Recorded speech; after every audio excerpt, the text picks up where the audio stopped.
Hello everyone. आज हम देखते हैं सीकेंट एक्स का differentiation secant x into tangent x क्यों होता है। प्रोसेस बिल्कुल सेम रहेगी जो sine theta cos theta sine x cos x tangent x के लिए थी। सीकेंट एक्स के लिए हमारा फंक्शन हो जाता है सीकेंट एक्स। हमें D Y by D X निकालना है या फिर D Y D x of F X निकालना है, मतलब वाई की वैल्यू है जो एफ एक्स की वैल्यू है। तो हमें निकालना है Y two minus Y one divided by X two minus X one. कब? जब x1 x2 और y1 y2 की वैल्यू आपस में एक दूसरे के क्लोज है। ठीक है, कोई भी पॉइंट लेटर से x1 इज इक्वल टू सी पे मैं वैल्यू निकालना चाहता हूँ D Y by D X की, तो जो x2 पॉइंट है वो मुझे x1 के पास में लेना पड़ेगा। तो उसको ले लेते हैं c प्लस एच, और h की वैल्यू जीरो के पास रहेगी। h की वैल्यू जीरो के पास क्यों रहेगी? h जीरो के पास है तो x2 की वैल्यू c के पास है, x2 की वैल्यू c के पास है तो x1 x2 की वैल्यू पास पास है। y1 की वैल्यू क्या बनेगी? x की वैल्यू को फंक्शन में पुट कर देते हैं तो y की वैल्यू आ जाती है। x की वैल्यू c को फंक्शन में पुट करेंगे तो ये बन जाएगा सीकेंट c, और y2 की वैल्यू बनेगी x की वैल्यू फंक्शन में पुट करेंगे तो सीकेंट c प्लस एच। बात सही? क्या कैलकुलेट करना है? y2 minus Y one by X two minus X one. ठीक है, कैलकुलेट कर लेते हैं। y2 minus Y one secant c plus H minus secant c divided by X two minus X one. C plus H minus C. कब? जब h की value zero के पास है। तो ये क्या बन जाएगा? ये D Y by D X बनेगा। बात सही? क्या y2 माइनस y1 y2 आसपास है? h की वैल्यू जीरो के पास है तो दोनों सीकेंट सी बन रहे हैं। y1 y2 भी पास है, h की वैल्यू जीरो के पास है तो x की वैल्यूज क्या बन रही है? दोनों c के पास है। तो इसका मतलब y2 y1 के पास है, x2 x1 के पास है, तो जो वैल्यू निकलेगी वो D Y by D X की निकलेगी। Secant C minus secant D का तो हमारे पास कोई फॉर्मूला नहीं है, इसे कॉस में कन्वर्ट कर लेते हैं। अगर इसे कॉस में कन्वर्ट करते हैं तो ये बनेगा 1 by cos C plus H minus 1 by cos C divided by whole divided by C से सी कैंसिल एच। कब? जब एच की वैल्यू जीरो के पास है। ये वैल्यू बनती है, एलसीएम ले लेते हैं, cos C minus cos C plus H divided by cos C plus H, और एक एच डिनोमिनेटर में ऑलरेडी ये वैल्यू आ जाएगी, और एच टेंड्स टू जीरो, ये हम अभी अज्यूम करके चल रहे हैं। Cos C minus cos D का फॉर्मूला लास्ट एक्सरसाइज में भी किया था।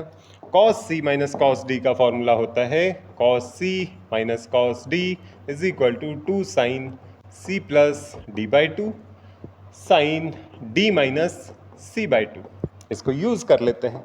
इसको अगर यूज करेंगे तो बनेगा cos C minus cos D 2 sine C plus D by to 2c plus h by two sine D minus C by two c plus H minus c divided by two whole divided by h into cos C plus H.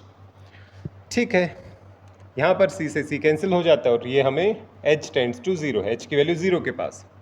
तो अगर हम simplify करें तो ये बनता है 2 sine 2c plus h by two sine h by two whole divided by, इसके नीचे h लिख लेते हैं, कॉस सी प्लस एच।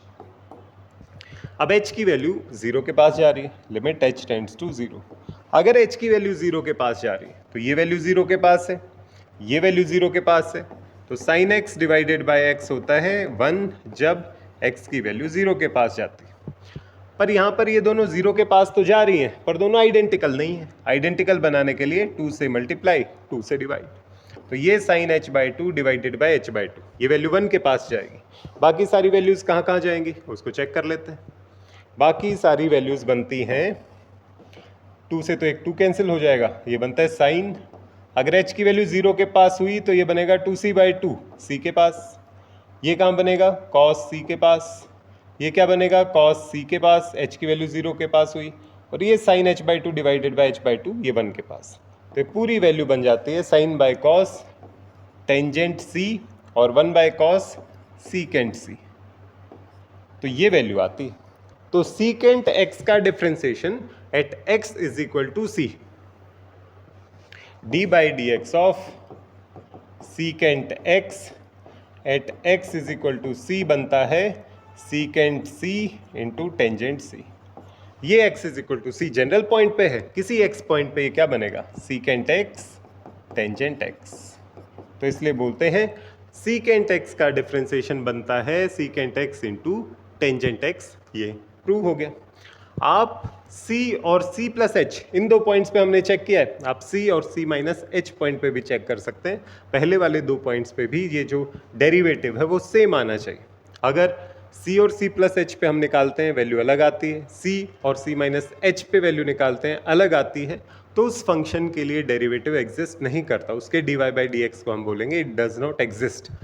c और c प्लस h और c और c माइनस h आगे वाले दो या फिर पहले वाले दो पॉइंट्स को लेंगे तो डेरिवेटिव की वैल्यू सेम आनी चाहिए।